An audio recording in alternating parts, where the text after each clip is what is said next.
কি সমস্যা? ভাই আমি ডিউটি থেকে আসছি ভাই, বাইরে কথা কইতে না ভাই।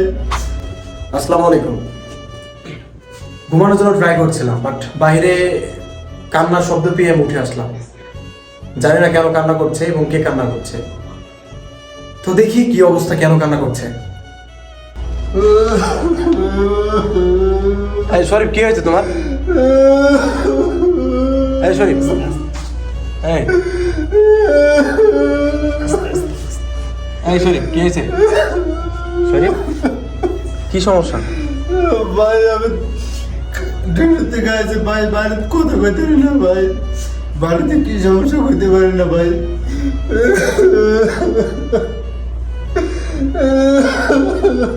আচ্ছা শোনো, আমরাও তো কথা বলতে পারি না, দেশে তো সমস্যা, এটা মানতেই হবে। হ্যাঁ ভাই, একটু বুঝান না।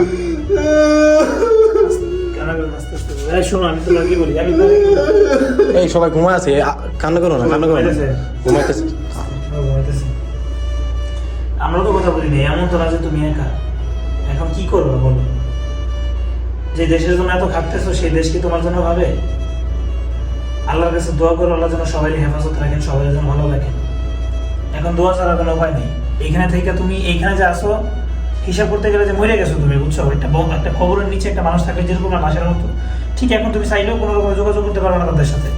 ওদের তাদের সাথে এইভাবে কান্নাকাটি না করে তাদের জন্য দোয়া করো, দেশের মানুষের জন্য দোয়া করো, যেন সবাই ভালো থাকে। আমাদের তো মন পড়ে না, আমরা তো চাই কথা বলতে। মনে তো আমারও পড়ে, তবে হ্যাঁ একটা কথা বাস্তব যে খুব আফসোস হয় কোন দেশের জন্য কি করে যেতেছি।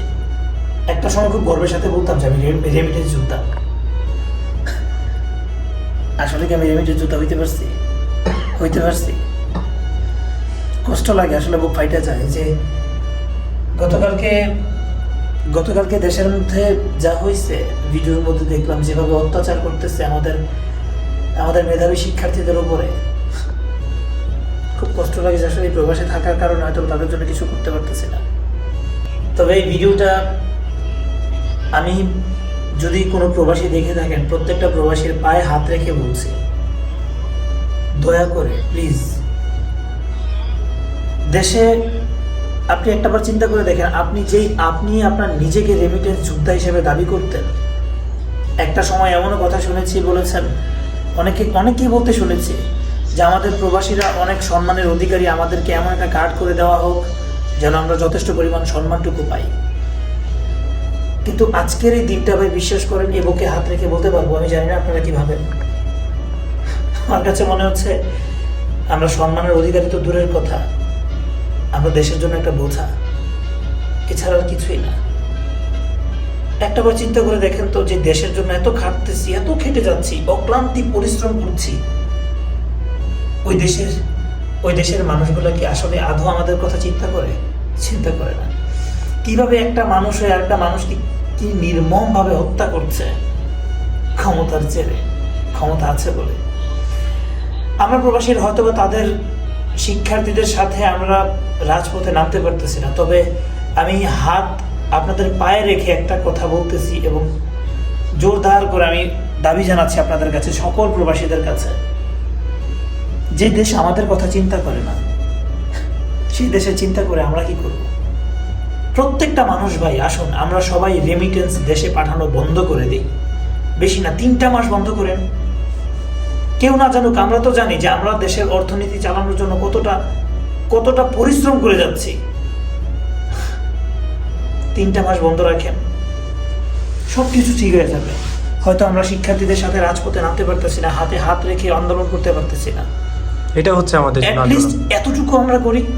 হয়তো 2-4-5 হাজার টাকা আমাদের লস হবে, হোক না, দেশের জন্য, দেশের মানুষের জন্য এতদিন যাবত অক্লান্তি পরিশ্রম করে আসছি, আর আমাদের মেধাবী শিক্ষার্থীদের জন্য এতটুকু করতে পারবো না? এইটুকু স্যাক্রিফাইস করতে পারবো না? এখন তো আমাদের দেশের মধ্যে আমরা নিজেদেরকে আসলে রেমিটেন্স যোদ্ধা হিসেবে দাবি করবো তো দূরের কথা, আমাদের নামের পাশে বসে আছে এখন রাজাকার নামে একটা শব্দ, যে শব্দটাকে আসলে সেই ছোট্টবেলা থেকে খুব ঘৃণা করে আসতাম, কিন্তু এই শব্দটাকে এখন আমাদের বহন করতে হচ্ছে।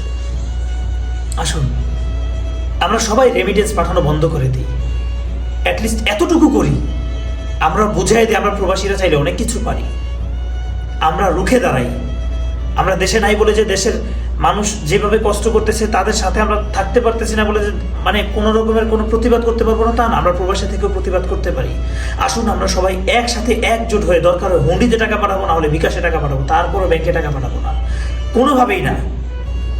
এই ভিডিওটা যারা দেখবেন আমি সবার কাছে এতটুকু রিকোয়েস্ট করব, অবশ্যই এই ভিডিওটা শেয়ার করে সবাইকে দেখার সুযোগ করে দেবেন।